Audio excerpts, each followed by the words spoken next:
We are free. The dead period is over. It's June 1st across the country, and we are talking up Oregon football. Our first Ducks live broadcast right here, and it's courtesy Mike Black of Fifth Quarter College Football, because this is only possible because of him bringing the insight and the info today. Mike, how you doing today?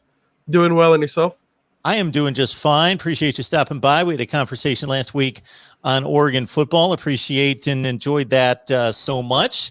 So as I certainly let everyone know on a regular basis on our various live shows, and the same holds true here, that if you join us on these live streams, you know that ultimately, despite our conversation here, that you produce the show. So leave your comments, your questions, your debate topics in the live chat. We will try to get to those as much as possible. But Mike, you certainly have your plate full in regards to trying to track all of this as we head toward this June 4th weekend. So I'm just going to cut you loose and let you go on all of this concerning a ton of visits lined up.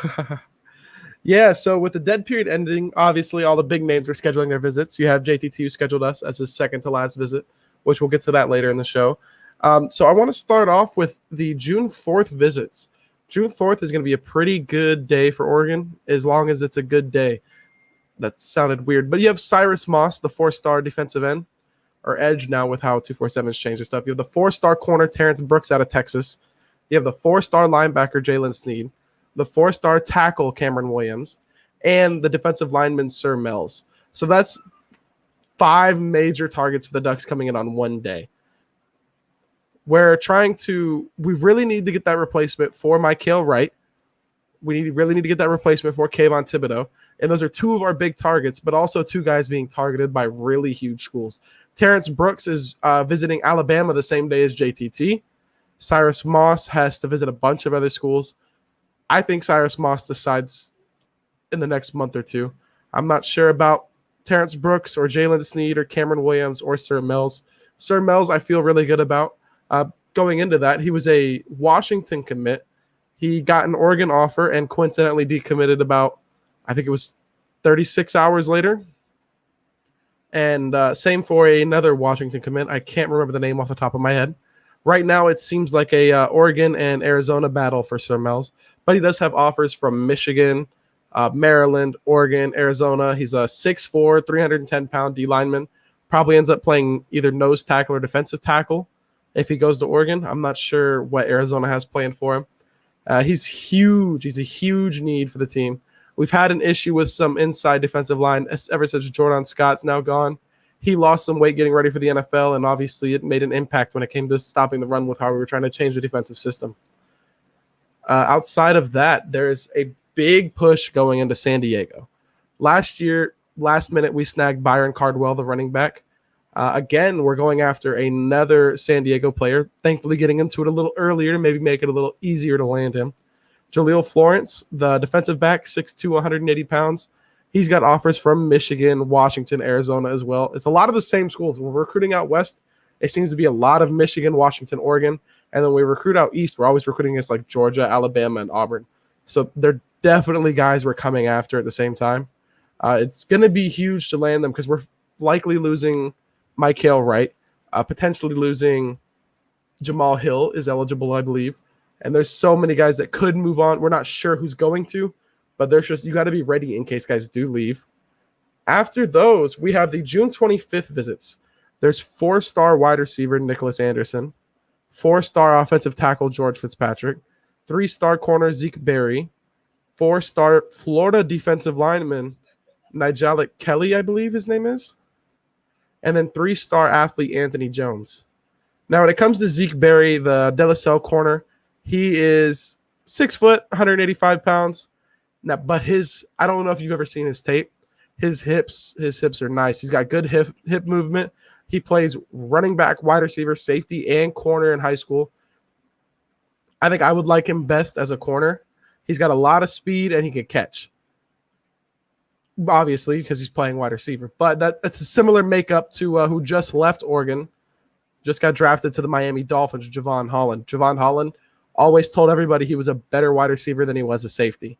And Zeke Berry being a 3-star you wouldn't guess it when you look at his offer sheet. He's got offers from big time schools. You got Cal, you got UCLA, Pitt, Minnesota, Oregon, and a bunch of other schools offering him. So some of these guys, maybe they are a 3-star, but they're not going to be 3 stars come the end of the cycle, or they're going to outshine their rankings because these guys are getting offered by big time schools, and it's not for no reason. These guys get paid to do this. And so there's something rare coming in for Oregon.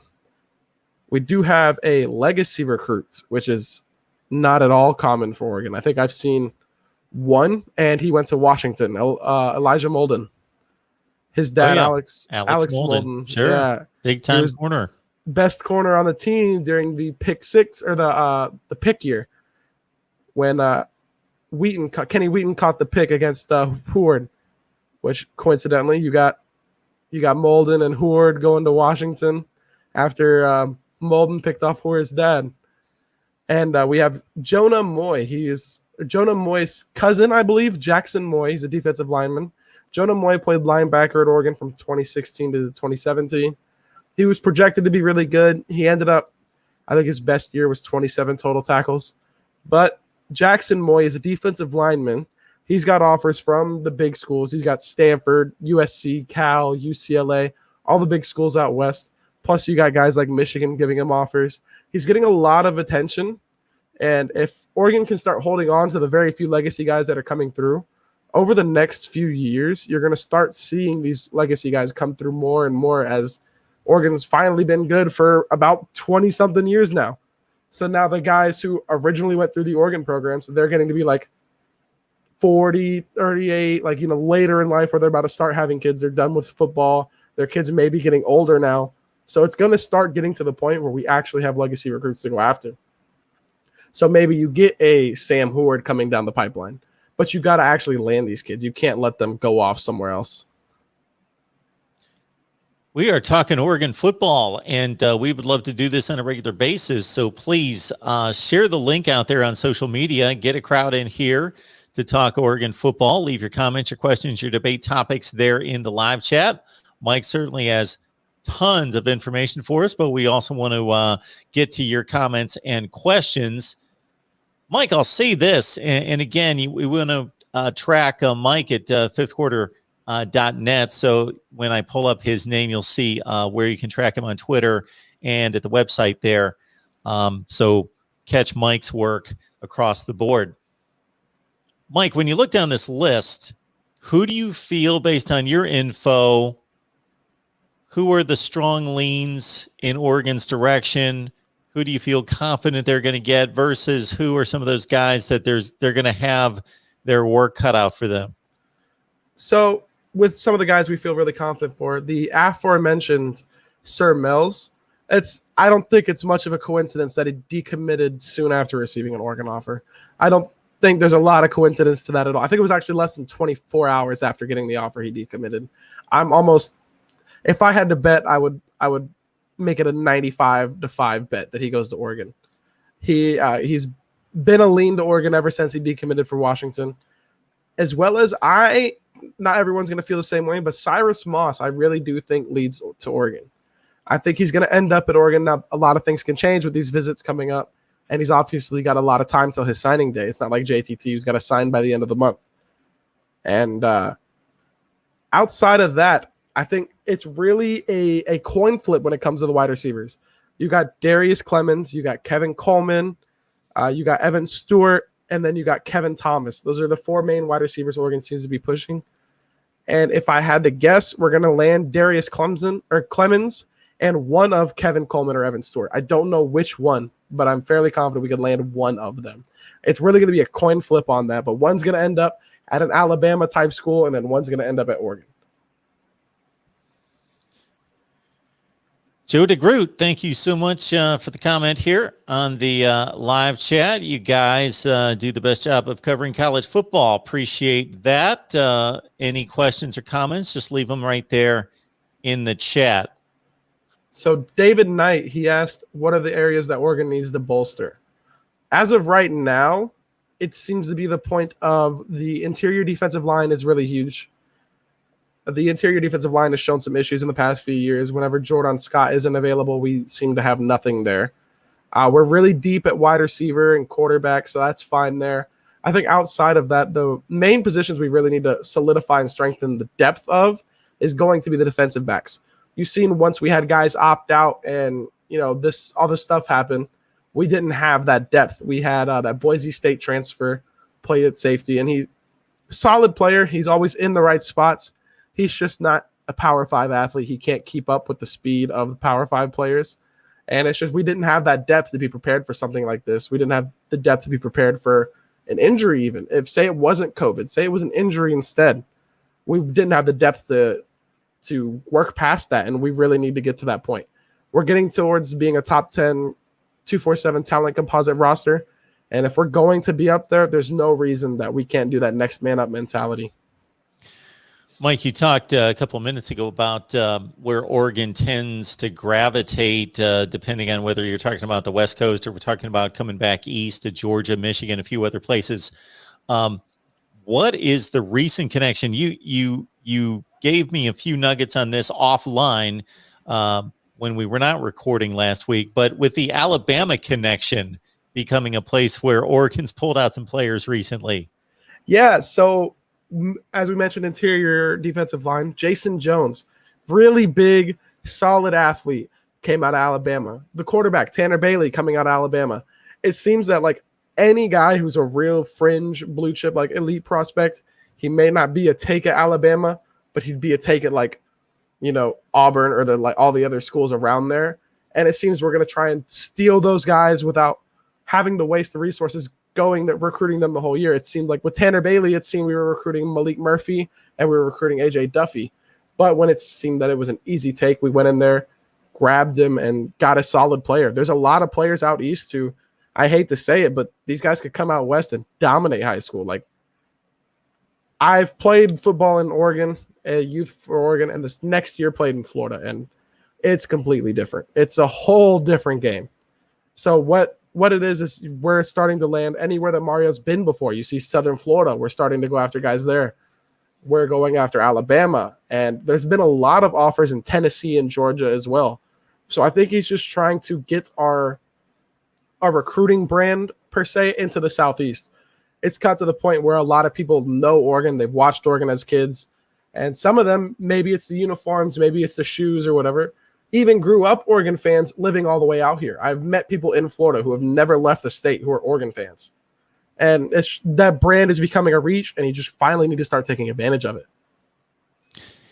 Absolutely. It's a brand that's unique to itself and really became the first one to create the uniform craze, because before that it was just teams had their home and road uniforms, and Oregon made that a whole cult following. Uniforms, what are they going to wear this week? Isn't this crazy? Isn't this cool? And a big argument over whether it looks great, looks putrid, looks just all good, and bad publicity is good publicity, and that's what Oregon turned that into.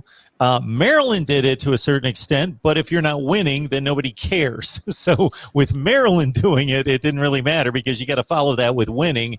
And when Chip Kelly goes 46-7 and they show up at 2 national championship games in the span of 4 years, then that people get their attention.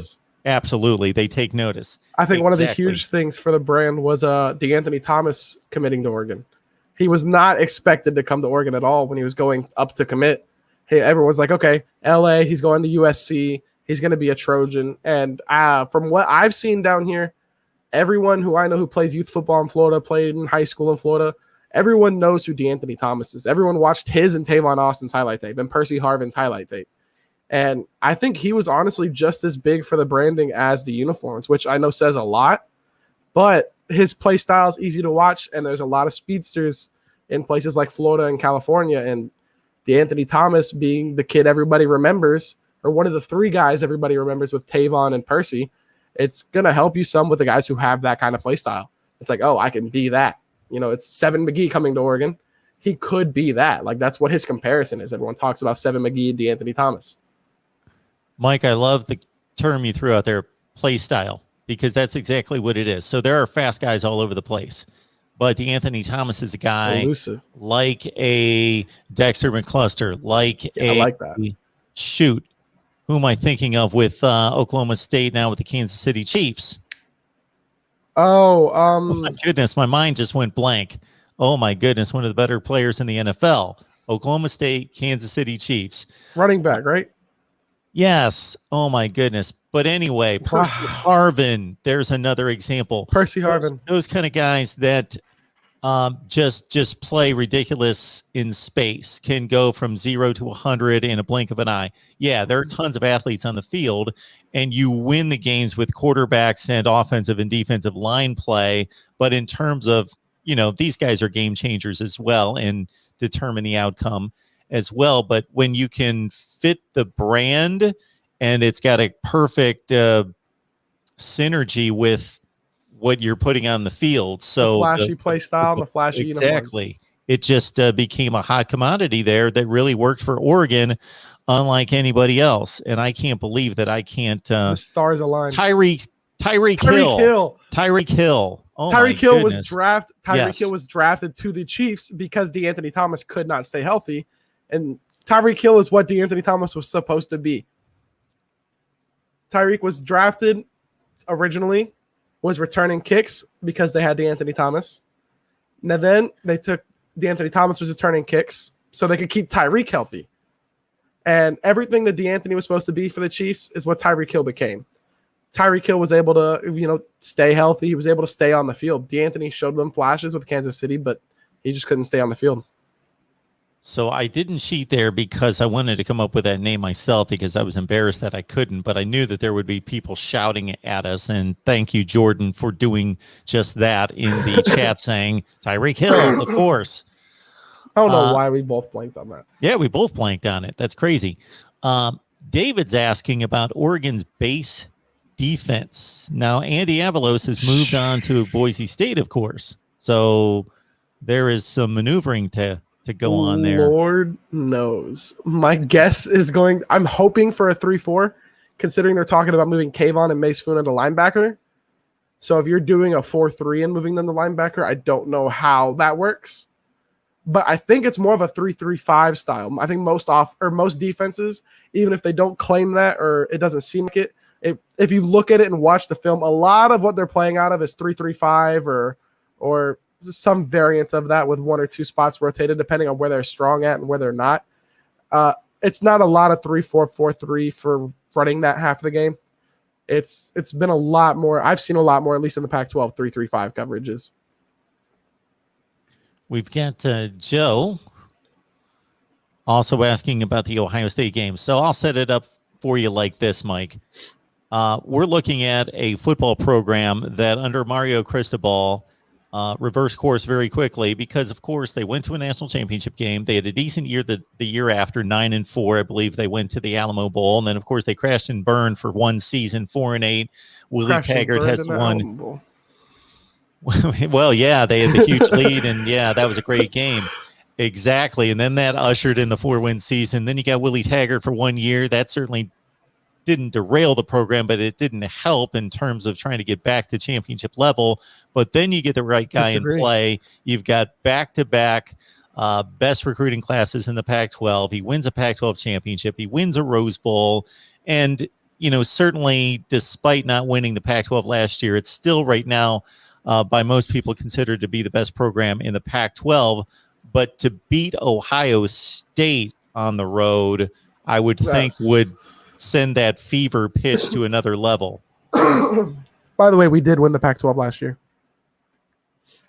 Yes, that's right. You did win the Pac-12 at 4-3. That's right. You're right. Yeah, you did. It was didn't win the division championship, but won the Pac-12. Yeah. To be fair, we didn't even get a chance to play for it.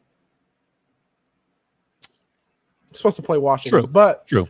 So beating Ohio State, considering we've played them 9 times and beat them 0, would I think if we do beat Ohio State, that is one of the things that Oregon needs to propel them past, where we've been over the past 20 years is we're not on the Alabama, Clemson, USC level where we've been sitting with the Auburns, with the Wisconsins, with the next tier down, the tier B or I guess say they're S tier, like the Alabama and Clemson, them are S tier. We might be A tier or B tier. Beating Ohio State very well could give us that momentum to propel us into that next spot as long as we could keep Mario Cristobal. I honestly, though, it depends on who's playing quarterback. Both teams have a new quarterback, but things have looked a lot more promising on Ohio State's side when it comes to the quarterback, if you ask me. So let's stay right there with the quarterback battle being what it is right now. Anthony Brown has the experience.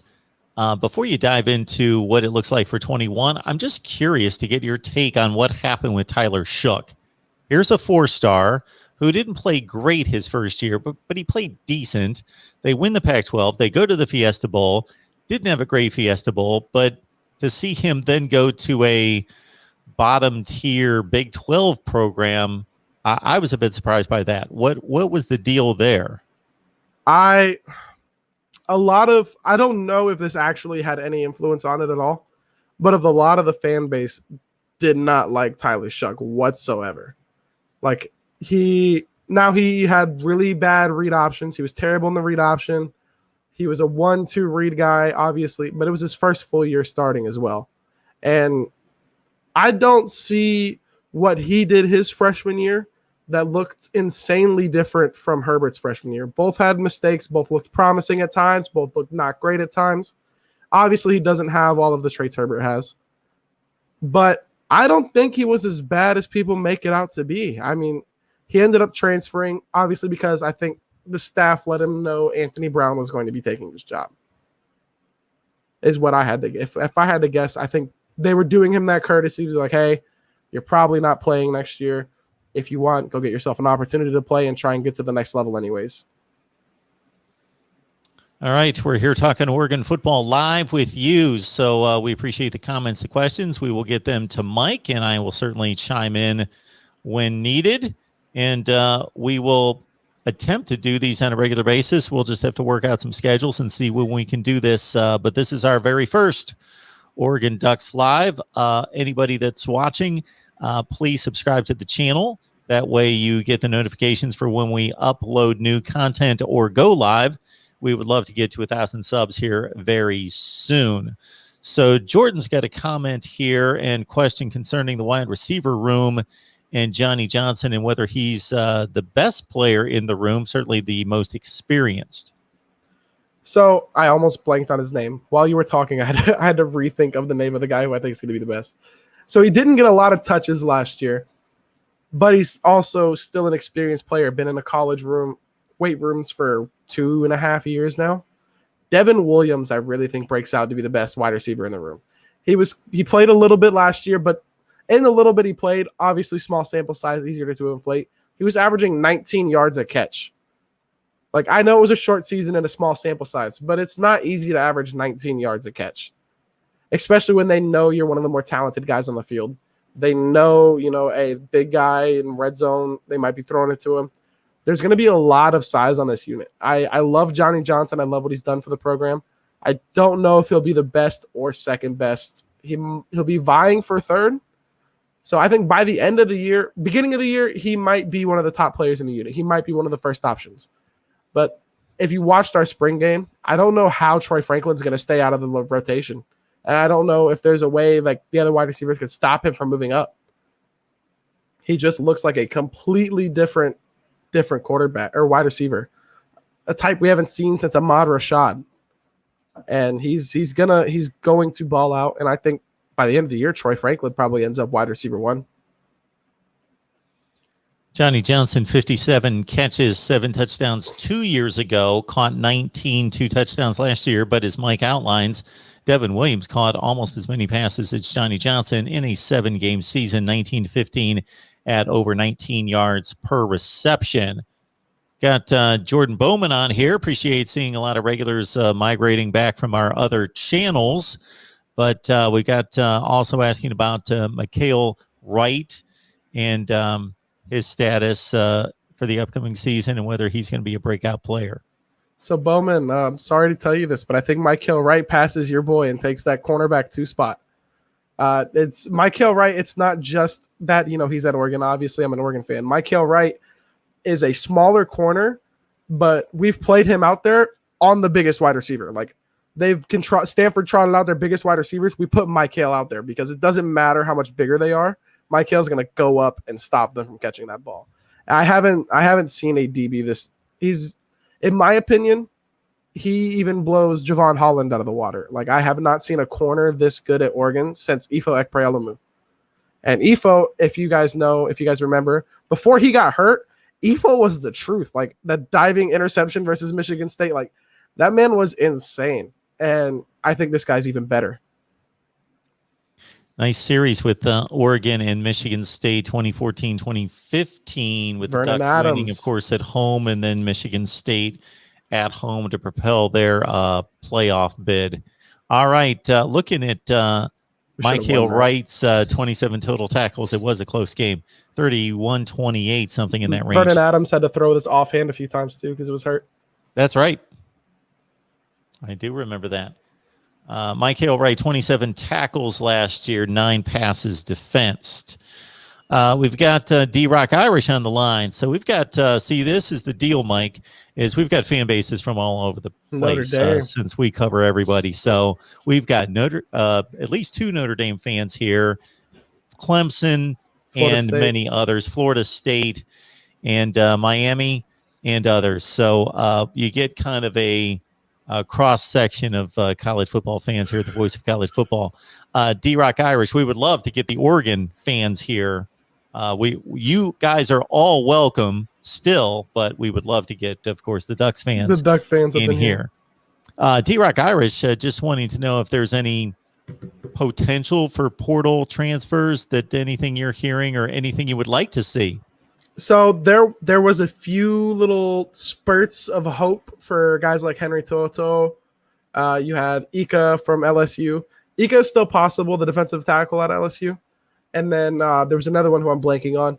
But there was one, I can't remember which one, who just eliminated, his dad just cut out the Pac-12. He's like, we're not going to that conference. And Oregon fans still had some confidence in it. And I was like, there's no way.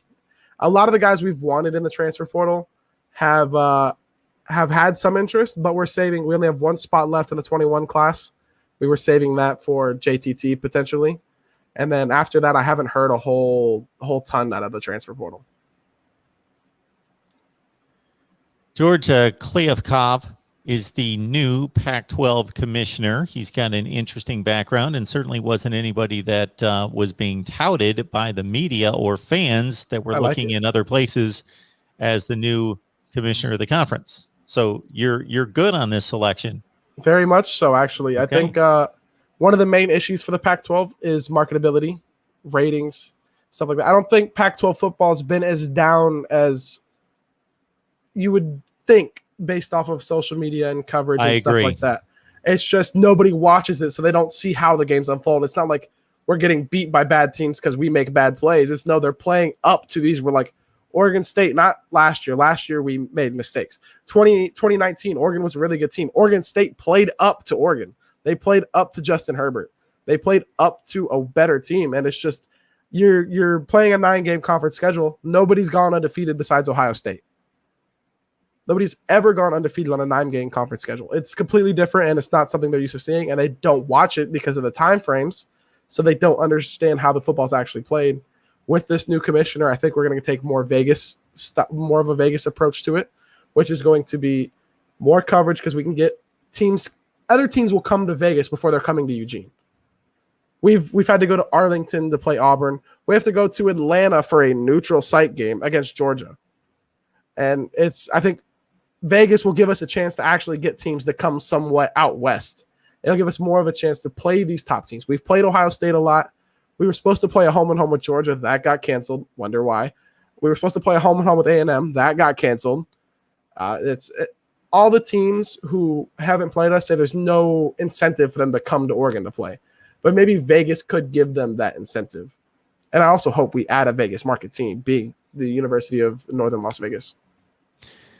Mike, you have come to the right place because we are the enemy of groupthink, mainstream media groupthink. We do our own thinking here. We look at the results. We analyze it.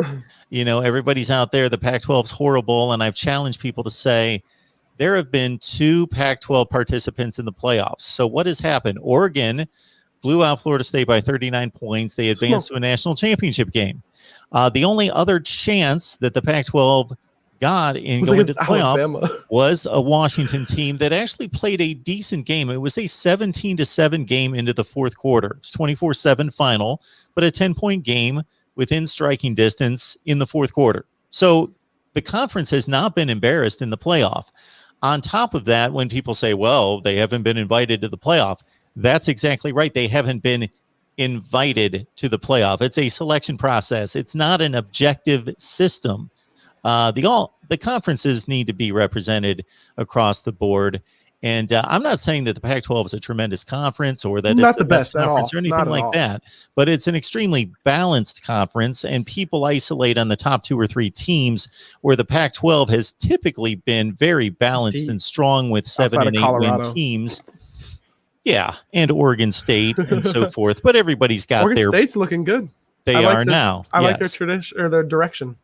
And then on top of that, what we used to do here, and I didn't do it this past off season, Mike, is I take all the results from all the Power 5 conference play outside the conference, the non-conference games. But instead of just saying, well, the Pac-12 went 1-2 against the Big Ten, and they went 0-1 against the SEC, and they went 5-3 against the Big 12. People don't look at the matchup. So I see the matchups and I come Oklahoma. And I come with a mathematical formula that equates the win with the seeding. So when you are a 10 seed, like UCLA probably was in that range when they played Oklahoma, but Oklahoma was the 1 seed. Well, I've got a point system that deducts the number of seeding rankings, because you can't credit that win for the Big 12 as much as if Oklahoma would have beat Oregon. Yeah, that's the 1 seed. Different.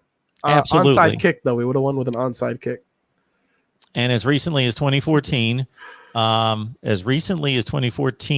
Pac-12 did have the best record against the other 4 conferences. Yeah, and I think this year is going to be huge for that. Also, you're talking about previous matchups. 2019, I don't know if Oklahoma gave LSU a better matchup than Oregon would have. I'm not sure Oklahoma gave them a better matchup. Oh, I would if somebody, I can't guarantee this because obviously we don't know. But if somebody said, Mark, you get the opportunity to lay the money, and Oklahoma, because really the second half of that game was inconsequential. The game was 49-14 at half. So it was over. So regardless, they scored 14 points at the second. Didn't matter. It was a tie game in the second half. It was 49-14 at half.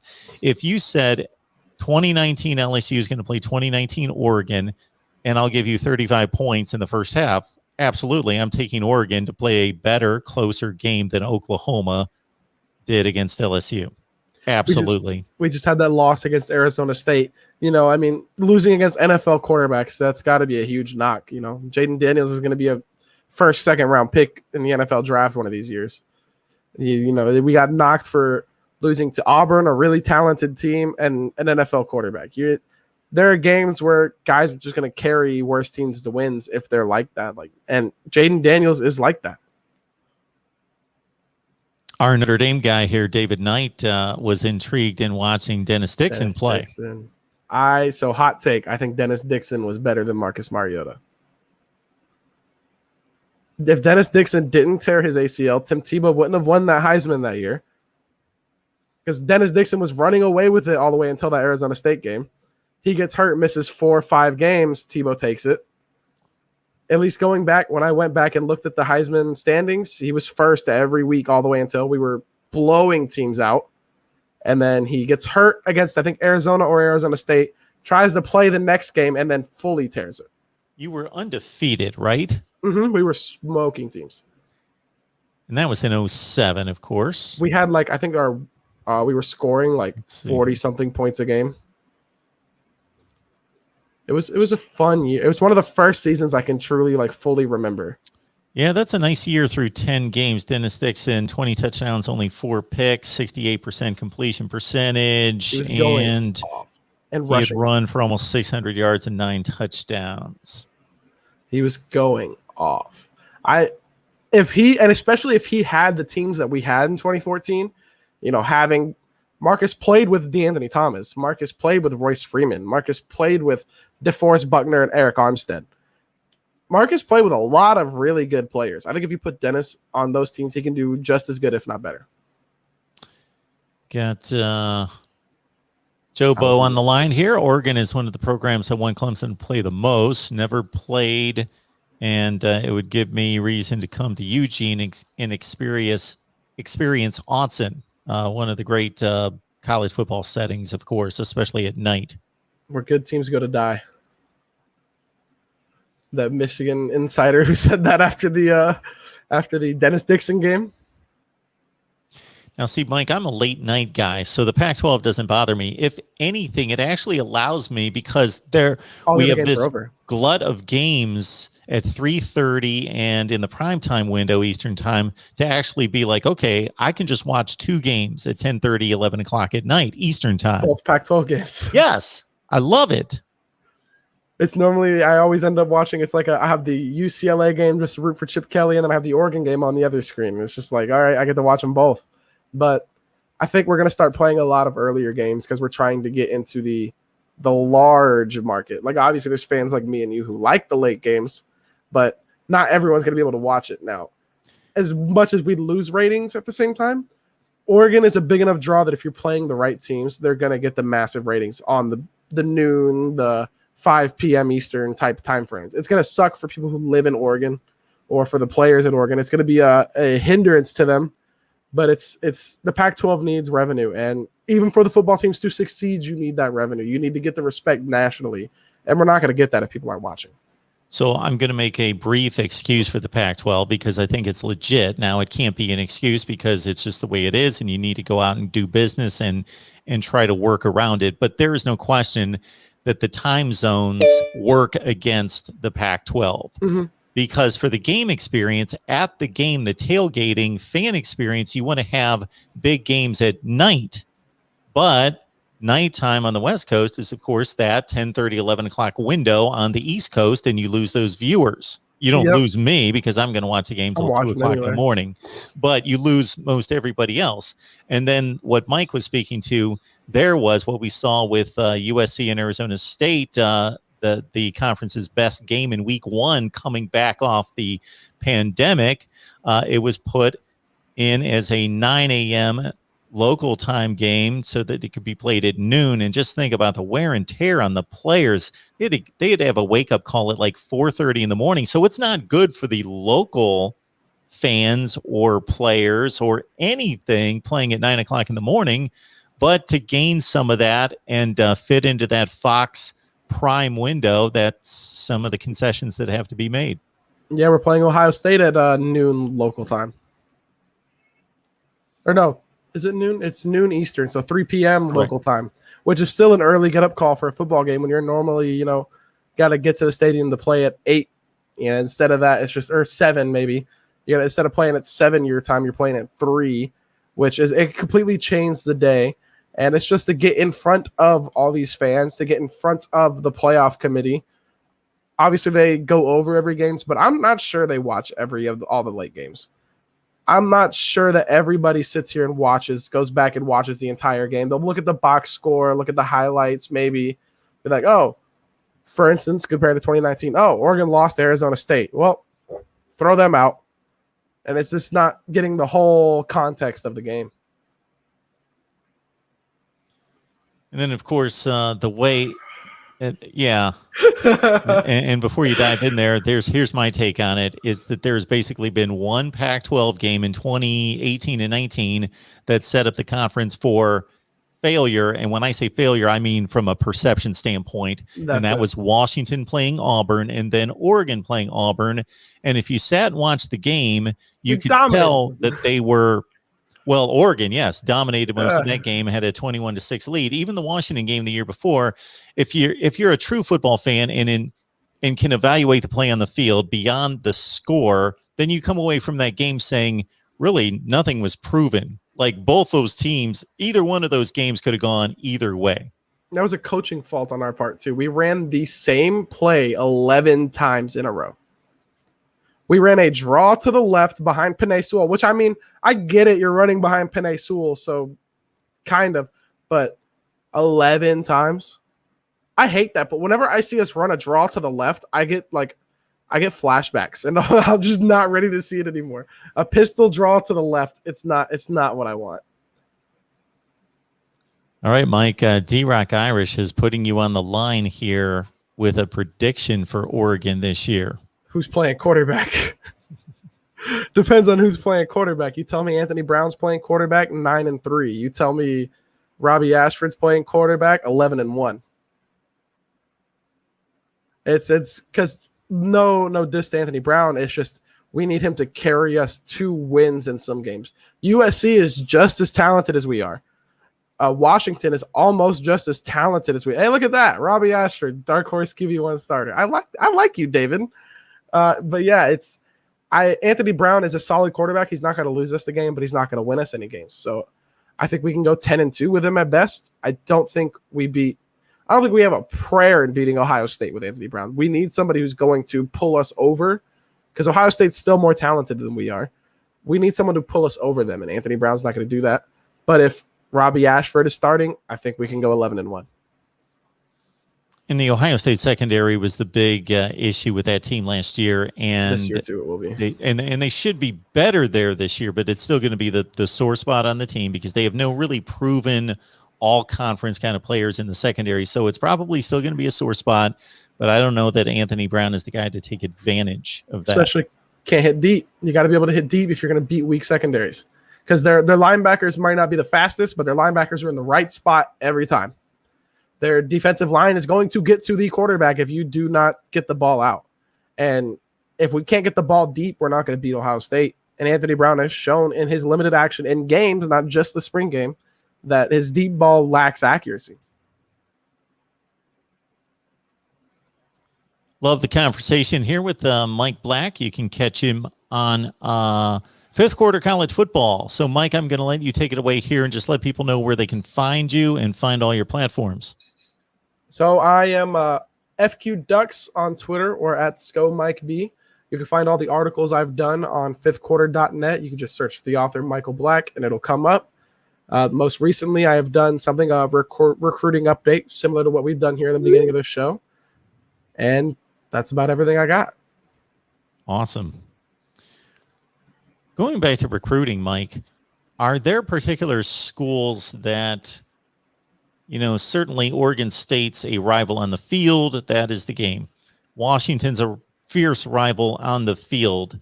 Is Washington the chief recruiting rival? Is that no? Okay. They didn't even finish with the top 40 class last year. No. USC would be the rival when it comes to recruiting. When we're going after Justin Flo, who was right there? USC. When we're going after Kayvon Thibodeau, it's Alabama, USC, Oregon. When we're going after Corey Foreman, went to USC, was USC, Oregon.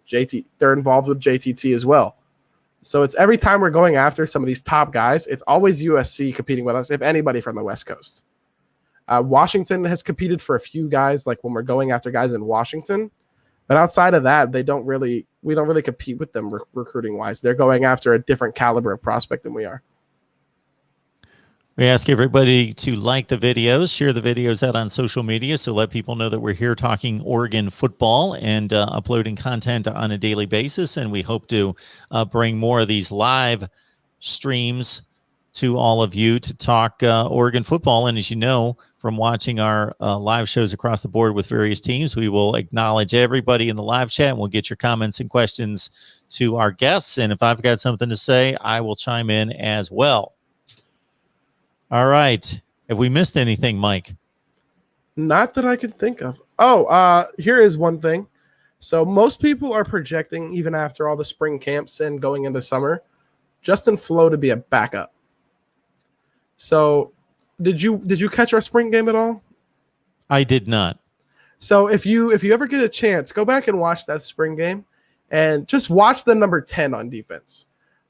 He might be a backup for 1 or 2 games while he's getting back into shape. There is no way on earth we can keep that man off the field. Him and Noah Sewell, the Those are some insane linebackers, man. I'm so glad Mario Cristobal and Taggart. I seen the Florida State fans say, I wish Oregon kept Taggart. I don't think Taggart fails if he stays at Oregon. The thing that killed him at Florida State is he expected his staff to go with him, and they didn't go with him. He hired a solid staff. He wasn't built to fail at Oregon. He had Mario Cristobal on the staff. He had Joe Salavea on the staff. He had Levitt on the staff that he hesitated to bring to Florida State. He had all these guys on the staff. He had Alex Maribel on the staff, who's on the staff now. All of the key guys on the Oregon staff who are either still there in higher roles or moved on to get better jobs were brought in by Taggart. He brought in a really quality staff. It's just what backfired on him is they didn't go with him to Florida State. Where did you stand on the Taggart hire at the time? I thought it was a great hire, and I actually think he was a positive for the program.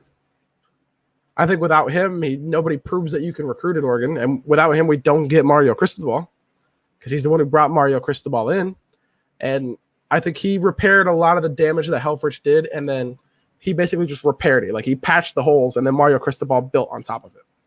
How did a national championship caliber team in 2014, and that was not a flash in the pan. That was obviously a program that was established by Chip Kelly that had been, good for 15 years or so.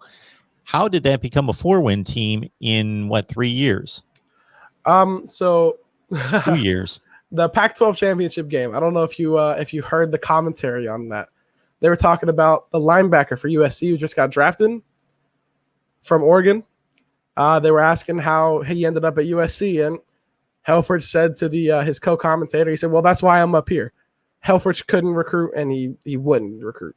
He had Chip Kelly's mindset without Chip Kelly's cachet. Chip Kelly is not a fan of recruiting. He's made that publicly known many a times. He does not enjoy recruiting. He said that when people were asking if he was going back to college, he said, no, I don't want to, go sit in a kid's house 6 months out of the year trying to convince them to go to my school. And then he's doing it again anyway. But Helfrich didn't have the cachet to just have kids coming to play for him because he's Chip Kelly. He didn't recruit. And what he did do, though, he did bring in Justin Herbert. He did bring in the Troy Dye. He did bring in some solid players. It's just he could coach offense too. He just couldn't recruit, and his staff hirings weren't great. What do you think of the situation Chip Kelly inherited at UCLA, what he's done thus far, and if he's going to succeed there? Well, I think UCLA wins the South this year, so I don't know if that tells you anything on if he's going to succeed there. I think he inherited a solid foundation. They have a solid team now after he's been there a while too to bring some of his guys in. I do think the only issue that they have is Dorian Thompson-Robinson needs to be more consistent. There are games where Dorian Thompson-Robinson looks like, okay, that's the kid we saw in high school. That's the kid who threw that, what was it, like a 65-yard flat-footed pass as a high schooler. It's like, that's the kid we thought he was going to be. And then we'll get into a game against an important game at the end of the year when they're still vying for the South, and he throws duds to open wide receivers. So if he can get consistent, then I think UCLA can win the South. And I think he's done a pretty good job despite what some of the UCLA fans have said. Yeah, it's interesting to see that the roster that Chip Kelly inherited was eerily similar in terms of recruiting rankings to what he produced there at Oregon. Because if you look at Chip Kelly's recruiting rankings at Oregon, they're in the 15 range. Well, the Jim Moore classes at UCLA were in the 15 range. Mm-hmm. The talent was there. It's just everything Chip Kelly has done. What does it always come down to? The quarterback position. In Philadelphia, he brought in Tim Tebow for practices. He had Mark Sanchez looking like a Pro Bowler for a couple weeks. It's all inherited on his whole system is inherent on your QB. That's why Darren Thomas left, because Marcus Mariota came in and he said, okay, that's the guy who's going to win us these games. Darren Thomas just got the team to a national championship game. But he's like, nope, got a better quarterback. And I think he's just missed at quarterbacks outside of Dorian Thompson-Robinson. He's got the skill.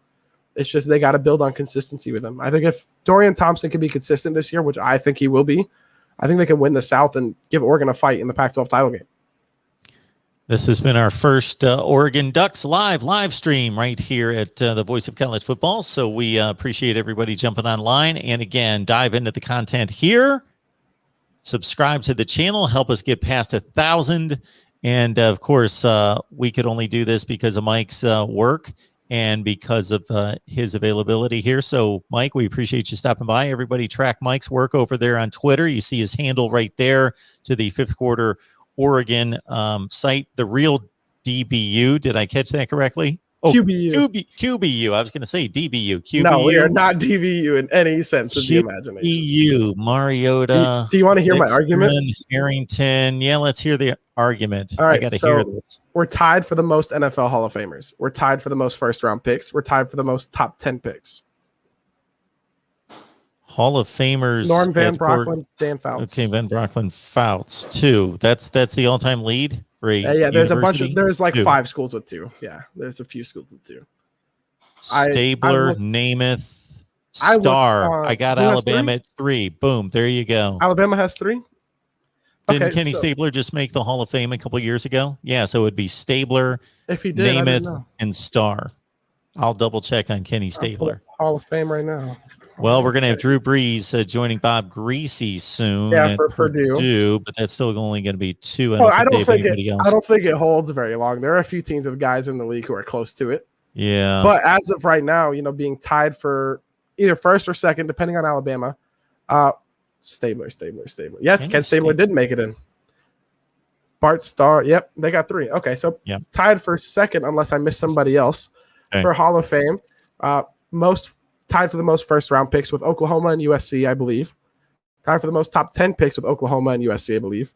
And I can't think of off the top of my head any schools with more than 2 Heisman-winning quarterbacks. So he'd be second when it comes to Heisman winners with 1, which anybody who has 1 would be. So I don't think it's like a runaway in any sense of the imagination. But I do think we have an argument to be made. And I've always been one to argue the whatever position you should be based more on how they did in college and where they got selected more than what they did after they got selected. What you do after you get selected is a lot more dependent on what's around you in the NFL. Like Johnny Manziel is an all-time great college quarterback and did not pan out. So you're basing this more on their NFL status? I'm basing more on their college status and where they get picked into the NFL, because that's more based on how you were in college. But everything you do after you get picked is based on what's built around you in the NFL. Okay, to a certain extent, sure. And you're telling me that they have the tied for the most Heismans at quarterback. Second most. No. So there's schools with 2, but we have 1. So. Okay. Oklahoma has 3, so we'd be third. Yeah. I forget Kyler Murray happened. I honestly forget Kyler Murray happened. I love Kyler, but I just forget he happened. Yeah. Baker. All right. Baker at Ohio State planting that flag. There's nothing I love to see more. I love that competitiveness. Everyone hated Baker's attitude. What that is? I love that attitude. That's why I love Johnny Manziel and I love Baker Mayfield. I loved Vernon Adams after the Arizona State game, jumping up, yelling, "Haha, you mad? Haha." Those are my favorite players. Okay. Well, I've knocked down your Heisman list a notch and your Hall of Fame. In your Hall of Fame list. So don't talk to me for too long about this quarterback situation at Oregon. Okay. All right. Good stuff with Mike Black. Appreciate him coming on. Makes this live stream possible, and we'll hopefully get this together very soon again. Mike, thank you so much. Everybody subscribe to the Oregon channel and get on over to check out Mike's work again. So thanks so much. Mike, you have a great night. You too, my man. Enjoy your night.